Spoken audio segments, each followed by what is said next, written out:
Okay, so I have an opportunity. Who thinks that this dollar could benefit them? Like, raise your hand. Okay, so who wants this dollar? Anyone can have it. Yeah, I can get it. You want the dollar? Nah, I'm cool. Who wants the dollar?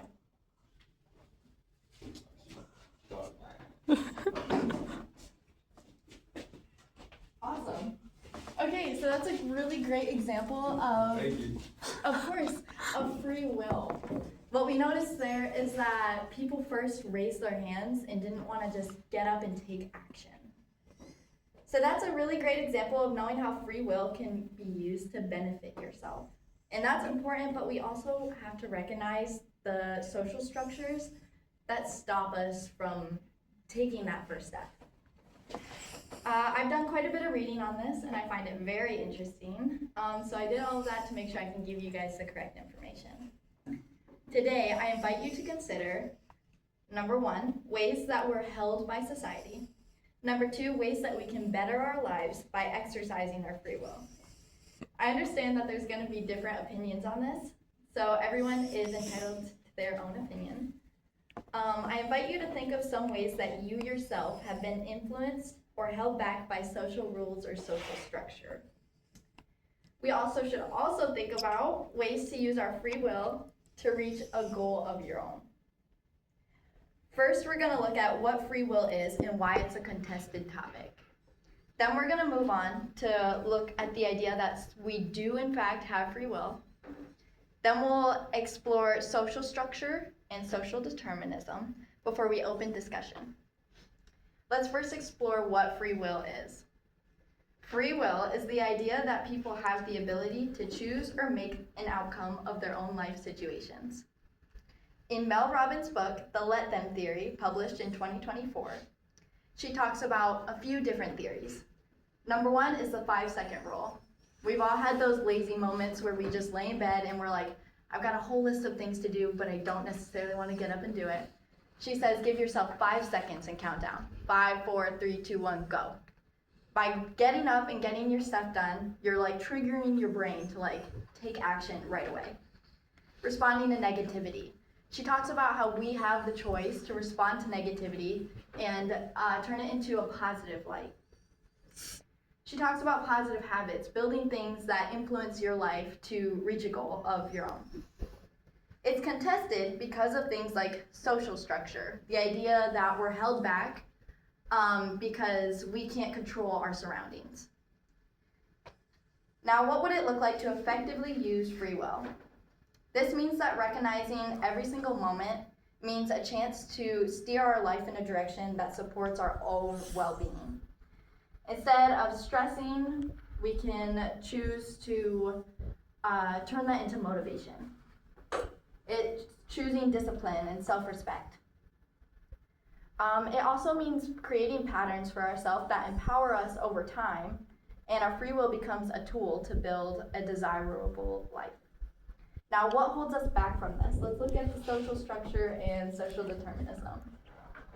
The best way for us to look at this is to explore examples from our very own lives. Think of how we started raising our hands in preschool, how we're not allowed to leave the room without asking. Habits like that encourage us to second guess ourselves and conform us to rules. Rocket Health, specifically written by psychologist Rita Rachel Wilson, on an online article 2023, said, a child praised for being obedient learns that silence or compliance leads to rewards which reinforces that specific behavior over time. This is called associative learning. Social structure is necessary, and we see this through examples like our government and law enforcement. But in what ways are we disencouraged to use our own spark in order to fit the mold of the world? These examples show how social structures start at a young age to gain compliance. This is why some people even go as far to question if our personality is socially built or if it's authentic to ourselves. We've explored how social structure impacts our choices, and now let's move on to discussion. While we are time limited, I would love to hear your full and honest answers. First question. What are some ways you felt personally restricted by social rules or social structure? I know that's a hard one, so I have some examples that we can kind of think about.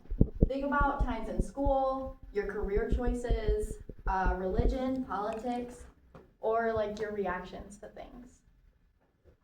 Yeah. Like in high school, we had to sign in and sign out to go use the restroom. That's a big one. That's a big one because it's like at the end of the day, we're our own people, and like that's literally a human function. So yeah, that would definitely influence that. I guess the social pressure to go into a job that has a secure income. Yes. I came here to be a lawyer, and I'm now a studio or an English double major. So I pushed past that and against that, but Yeah, definitely a big influence. When I was talking to some people, they really talked about how they were like told that they couldn't go into something because of money and stuff like that. And so that kind of, dampens that spark of what people really want. We can move on. What are some ways that you could use free will to benefit yourself? Yeah. I guess just like, being like a better person in general, like, not being shy, Yeah. speaking, just things that can make other people's day better, just get you a better person. I feel like you yourself are a really great example of that. Like, Appreciate you. yeah, you being like the first one to always come up and do that, and even overstepping that comfort zone is you exercising your free will to get things done and set a really great example for other people. Yeah. I guess make sure you take the time for yourself. Yes. Because there is a lot of pressure from, society and, specifically us classes and, if we're in relationships, but like personal time is very important. Very. No, I think that's such a great example, especially when we've even talked about it in sports, when you're so heavily encouraged to like keep up with your sport and not take the time to rest. Yeah, I think that's a really great example. Really quick one, do you find yourself believing more in social determinism or the idea that we do have free will, and why? Yeah. I feel like you can say that, like, oh, I believe in free will, but you're always gonna, like, some people just follow the social norms just because it's always how it's been. Yeah, I think that's a good point too.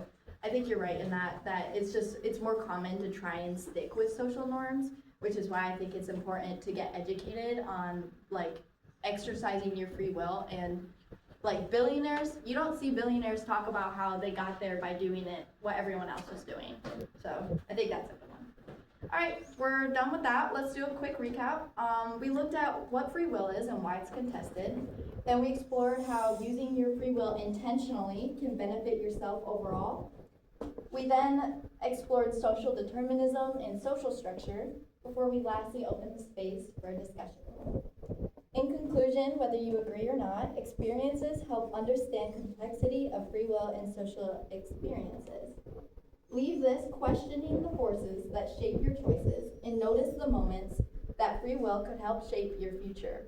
The more aware we become, the more intentional we can become in choosing the life that we want to live. Thank you.